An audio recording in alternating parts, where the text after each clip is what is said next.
quarto depoimento à Polícia Federal, o ex-presidente deu hoje relacionado àquela história do senador Marcos Duval, que teria feito uma reunião junto com até então deputado Daniel Silveira, para falar ou para tentar, para fazer pensar num golpe, né? Mais ou menos isso, assim.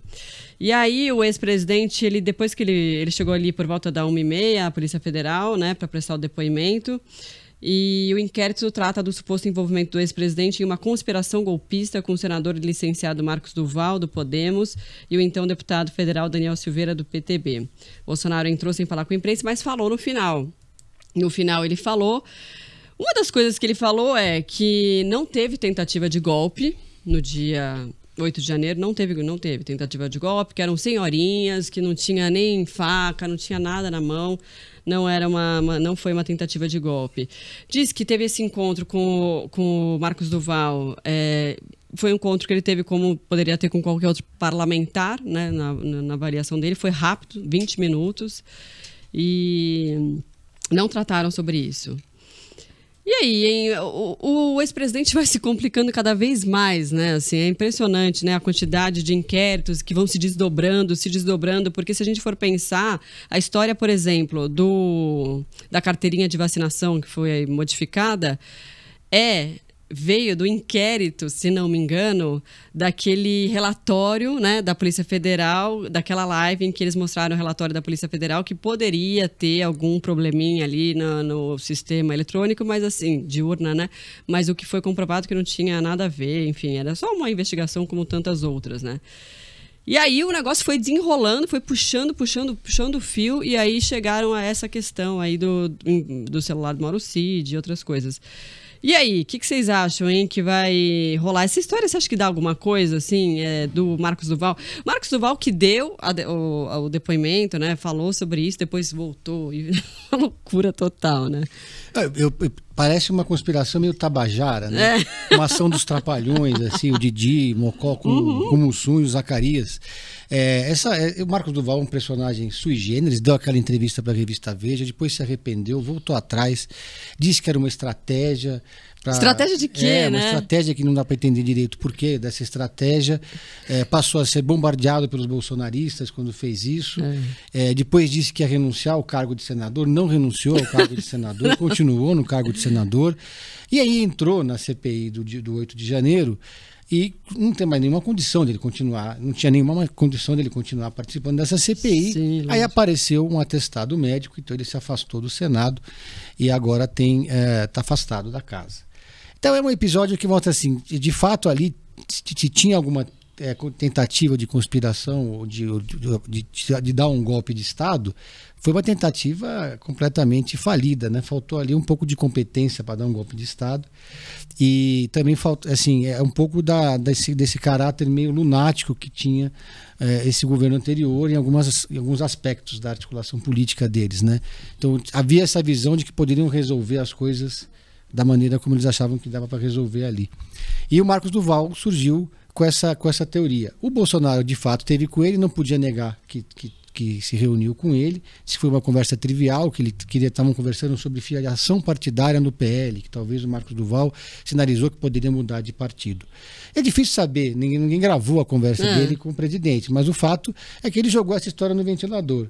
Soma essa história com aquela minuta do golpe que estava na casa do Anderson Torres, aí você com vai... o celular do Mauro Cid, com o celular do Mauro Cid, então você vai juntando as peças e dizer que tinham ali, igual os encanadores da Casa Branca naquela história do Watergate, né?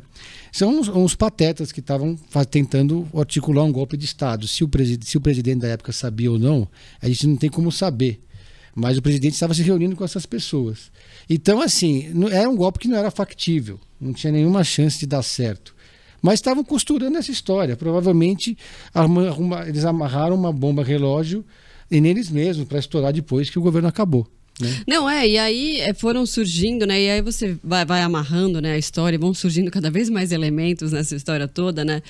E de fato que eles estavam, né, combinando isso, né? Eu acho que aquelas mensagens, bom, teve a minuta do golpe, mas aquelas mensagens no celular do Mauro Cid, elas confirmam muito, né? Elas não ligam diretamente ao ex-presidente Bolsonaro, mas assim, né, é tão perto tudo, assim, né, tão concentrado.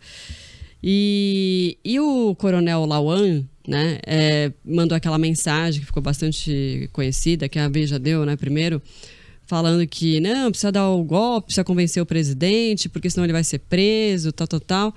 E aí o Mauro Cid fala assim, não, mas o presidente não tem o aval ainda do alto comando do Exército.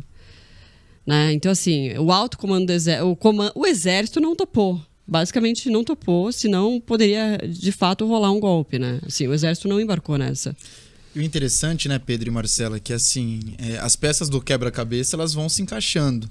Como você disse, por exemplo, em relação a alguns detalhes que o presidente sabia ou não, isso a gente não tem como ter certeza, mas que ele se reunia com as pessoas e que se tratava de um assunto de 8 de janeiro, de uma possível invasão aos 3 poderes. E hoje o ex-presidente Jair Bolsonaro falou, inclusive com os jornalistas, deu uma entrevista, ele está dando entrevista, está conversando, né?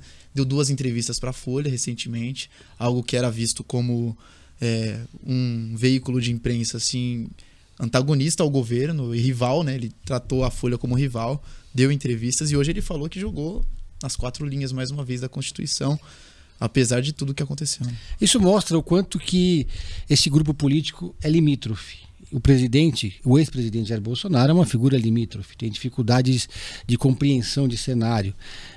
Enfim, eles são tão limítrofes que eles não tinham realmente a noção de que para dar um golpe de Estado você precisa ter uma conjuntura favorável ao golpe de Estado, que nós não estamos nos anos 60, que a gente não havia o apoio da mídia, não havia o apoio da classe média. É um amadorismo, né? Não havia ameaça, não existe uma ameaça comunista, não existe nada disso, né?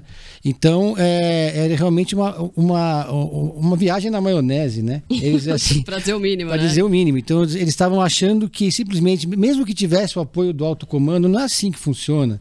É para você botar o tanque na rua, né?